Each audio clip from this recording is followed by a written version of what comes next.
Ils étaient des milliers de personnes amoureuses de l'aviation à s'être approprié l'espace sol à l'aéroport d'Essordi à Bromont pour un week-end de spectacle des salons de l'emploi aéronautique. L'aéroport régional des Cantons de l'Est est situé au cœur d'un bassin de 4 millions d'habitants qui habitent dans un rayon de 80 km de l'aéroport d'Essordi. Les municipalités propriétaires de l'aéroport d'Essordi, Cowansville, Bromont et Granby comptent développer cette zone aéroportuaire en offrant des conditions environnementales idéales pour attirer les entreprises de haute technologie liées à l'industrie aérospatiale. Ce qu'on a de besoin, c'est des gens qui vont être capables de fabriquer les pièces. Qui vont être capables de fabriquer. Mais qui dit développement industriel dit aussi développement des ressources humaines. Jean-Sébastien Gay est directeur de la firme Aéro-Emploi, une sorte d'agence de ressources humaines liée au domaine de l'aviation.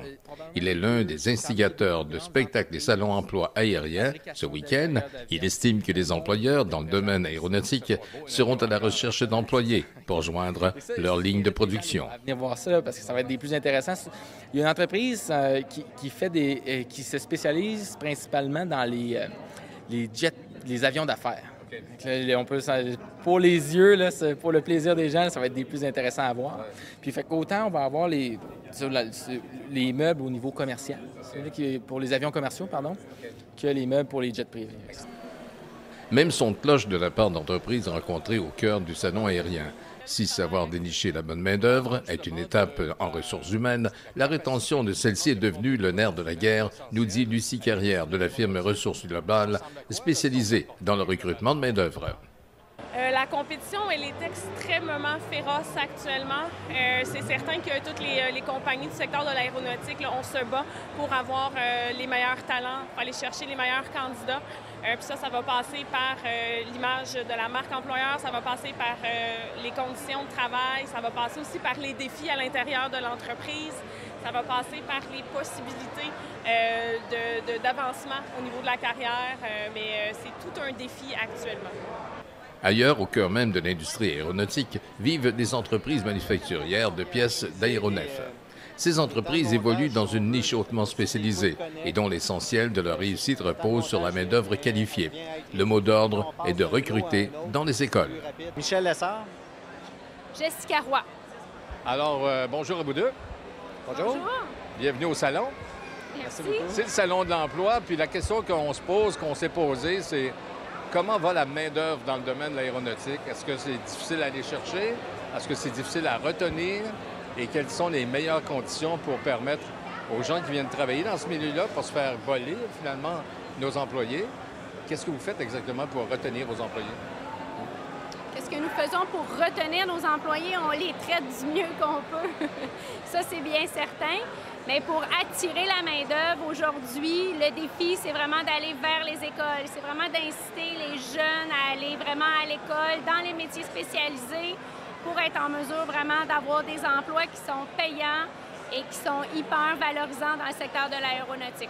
C'est surtout ça qui est important, c'est vraiment d'aller chercher un bassin de main-d'œuvre. Nos jeunes futurs, c'est vraiment les jeunes qui vont sortir des écoles, c'est eux qui sont les plus importants. Vous êtes spécialisé dans quoi exactement? Nous, on est... C'est les pièces usinées dans le domaine aéronautique, les pièces mécaniques complexes. Nous, notre créneau, c'est surtout les matériaux durs, du coup exotiques, le titane, inconel. Puis on aime beaucoup faire de l'engrenage aussi, c'est vraiment notre spécialité. Ça sont les pièces, je regarderai les pièces tantôt, mais je regarde ça, là, vous faites des pièces de haute précision. Là. Très haute précision. C'est très technique. Est-ce que les filles sont meilleures là-dedans que les gars? Ça dépend de... On me dit que oui. Est-ce qu'ils avaient plus le souci du détail? C'est une excellente question. On a des filles qui travaillent chez nous, effectivement. On a des opérateurs, on a des opératrices. Je ne pourrais pas vous dire que les filles sont nécessairement meilleures que les garçons. Je n'ai pas fâché personne.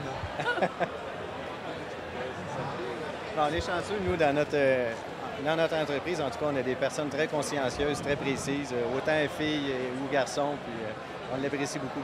Vous êtes sur le marché, finalement, dans cette grappe industrielle, la grappe aéronautique, depuis combien de temps? Ça fait plus de 50 ans que nos entreprises font de la fabrication de pièces d'usinage. Ouais. Et ces pièces-là vont sur des gros appareils comme les 747, les Airbus. Exactement. Ou dans les moteurs, comme pour Pratt et Whitney, par exemple. Donc, vous êtes des sous-traitants des grosses vaches à lait, là. C'est un peu ça. Exactement. C'est ça, oui. Une PME, puis c'est grâce aux PME que, finalement, la grappe industrielle évolue, hein, c'est un peu ça. Est-ce que vous faites de la recherche et développement dans votre compagnie? Est-ce que ça arrive, ça? Oui, ça peut arriver. On a certaines pièces où on doit développer conjointement avec les clients. Ouais. Ou d'autres façons d'usiner, si on veut, qu'on développe aussi à l'interne. Écoutez, bonne continuité. Merci. Bien, merci beaucoup. Stéphane Perron et David Laflamme de Granby dirigent Automatech, une entreprise d'intégration de pièces aéronautiques et fabrique également des pièces pour le domaine de la santé. Est-ce que on me dit que pour recruter du personnel, c'est difficile un petit peu, puis la rétention de personnel également, c'est dur. Est-ce que vous vivez ça, vous autres, là, à votre entreprise? On vit pas mal ça, oui. C'est plus dur. On trouve même que on devrait prendre les gens plus jeunes puis les former, les aider dans leur formation, les prendre plus jeunes puis les former puis essayer de les garder, là, surtout quand ils vont à l'école. On va voir les écoles professionnelles, aller les chercher là. D'ailleurs, on a pris beaucoup par les années passées dans la région de Cowansville, les écoles professionnelles. On a eu des bons employés qu'on a pu former. Puis, Est-ce que vous allez piger un petit peu dans l'ENA, à l'École nationale d'aérotechnique, un peu? Là? Aussi. Tout ce qui se fait dans la rive sud de Montréal, l'ENA, le cégep de Saint-Jean-sur-Richelieu, ça va jusqu'à Sherbrooke, ainsi de suite. Est-ce que vous réussissez à garder vos employés ou bien non, si on vient vous les voler? Parce qu'on sait qu'il y a une espèce de surenchère au niveau des salaires et des conditions de travail. On ne peut pas empêcher les gens de magasiner. L'important, c'est d'être capable de former de la relève, là, je pense. Là. Puis, aussi, on essaie d'être assez innovateur au niveau des ressources humaines là, pour essayer de garder un taux de rétention. Alors, vous me disiez aussi que vous étiez dans le domaine médical. Qu'est-ce que vous faites de différent par rapport à l'avionnerie? C'est différent. Le domaine médical, on intègre un produit complet là, qui fait en sorte que c'est un produit qu'on fait pour l'orthopédie, pour le remplacement des genoux. Donc, les orthopédistes ont besoin comme un coffre d'outils. Dans ce coffre d'outils-là, il y a 13 gabarits là, ou outils assez complexes. Et ces 13 outils-là servent à changer un genou, au remplacement d'un genou. Finalement, un genou, un train d'atterrissage, ça ressemble un peu. Oui, il y a pas mal les mêmes degrés de liberté. Qui dit main-d'œuvre dit aussi genèse. Camille Dumont est fondateur de la société Aviation Collection. Il estime qu'il faut motiver les jeunes étudiants à s'orienter vers la connaissance et l'apprentissage de sciences et que de les attirer par le domaine aéronautique est un premier stimulus. Les jeunes, finalement, c'est la relève hein, dans le domaine de l'aéronautique. Est-ce que vous les orientez dans des métiers spécifiques ou bien non dans un seul but de devenir, je ne sais pas, un pilote d'avion, par exemple? Le mandat de la société à l'intérieur de ce programme-là, c'est d'intéresser les jeunes, quels qu'ils soient, dans ce qu'on appelle un programme qui s'appelle STEM, Science, Technology, Engineering and Mathematics. Donc, on utilise des simulateurs de vol, on leur montre à voler sur simulateur, on leur montre comment un avion vole, c'est quoi les grands principes scientifiques, principes de Bernoulli, loi de Newton. On leur enseigne tout ça. Une fois qu'ils ont appris à voler sur simulateur, on les retire de là, mais on les amène dans le siège de l'ingénieur. On les amène à comprendre et à faire des modifications à des aéronefs. Et après, dans la 3e année du programme, de les amener à créer eux-mêmes virtuellement leur propre aéronef. Est-ce que vous les préparez pour les envoyer, par exemple, à l'École nationale d'aérotechnique, au cégep Édouard-Montpetit notamment? En fait, la préparation des étudiants pour aller à ce stade-là, au collège, ce que ça prend, c'est des résultats scolaires. Ça prend des résultats scolaires en mathématiques, en chimie, en physique, mais surtout en physique. Donc, si l'étudiant n'a pas les résultats scolaires pour aller à l'ENA, par exemple, bien, il ne peut pas y aller. Il peut peut-être être très bon, très intelligent, mais s'il n'a pas les résultats, il ne peut pas y aller. D'une part, quel est votre nom? Moi, c'est Gabriel Jeté. Moi, c'est Antoine Poirier. Alors donc, vous vous orientez dans l'aviation, c'est ça? C'est ça qui est votre leitmotiv dans la vie, là? Oui, c'est ça. Dans le fond, on aimerait vraiment ça participer à ce projet-là pour ça, justement. Alors, ce projet-là, il vous rapporte quoi exactement? Il vous apporte quoi? Une espèce de motivation? Ou... Oui, bien, ça serait une motivation pour justement aller à l'école parce que c'est vrai que des fois, c'est quand même long d'être à l'école, toujours être assis sur une chaise à écrire ou faire quoi que ce soit. Bien, on aimerait ça que ça bouge. Fait que justement, d'être dans l'aviation, ça serait un moyen de bouger puis d'une motivation d'aller à l'école, oui. Donc, qui veut devenir pilote là-dedans, là? Ou technicien ou ingénieur? Moi, je suis pilote de chasse plus tard dans l'armée. c'est pour ça que ça m'intéresse d'être dans ce projet-là, parce que quand je vais être pilote, si je sais que c'est quoi les pièces puis ça va où, c'est encore meilleur parce que je vais être, déjà être encore je vais être amélioré comparément aux autres personnes. Okay. Puis en plus, avec le simulateur de vol qu'on a, ça va être, quand on va être au simulateur de vol de l'armée, je vais déjà être assez genre être meilleur. C'est ça. Être meilleur que d'autres mondes. Puis je suis content à cause de ça. Et c'est pour ça que je suis dans ce projet-là. Mais le projet, c'est aussi pour vous amener à vous orienter vers les sciences. Hein. C'est pas nécessairement vers l'aéronautique, vers l'aviation, mais vers la conscientisation que les sciences sont là. Oui, c'est ça. Dans le fond, c'est en même temps. Oui, c'est de l'aviation, mais c'est de la science en même temps, effectivement. Ouais. Bon, ben, bonne chance, les gars. Bien, merci beaucoup. Et comme on dit, bon vol. Merci. Ce salon de l'emploi aérien regroupait aussi des unités de formation professionnelle et initiante pour les jeunes qui veulent voler de leurs propres ailes un de ces jours. Enfin, il faut le dire, la majorité des visiteurs ont été notamment attirés par le F-18 du 150e anniversaire du Canada et des acrobaties aériennes, des snowbirds. Nous vous y avons ramené quelques images. Un reportage de Jacques Marchand pour Brome Média.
Expérimenter le monde de l'aviation. Just reporting now from the air, there was a significant amount of fog and foreign object debris, some of the cars from the runway, which often happens when they drop the tail hook and can pick up. Alors, vous allez retrouver ces emplacements-là pour la nourriture aux deux extrémités du terminal. Enfin, il y a des pauses.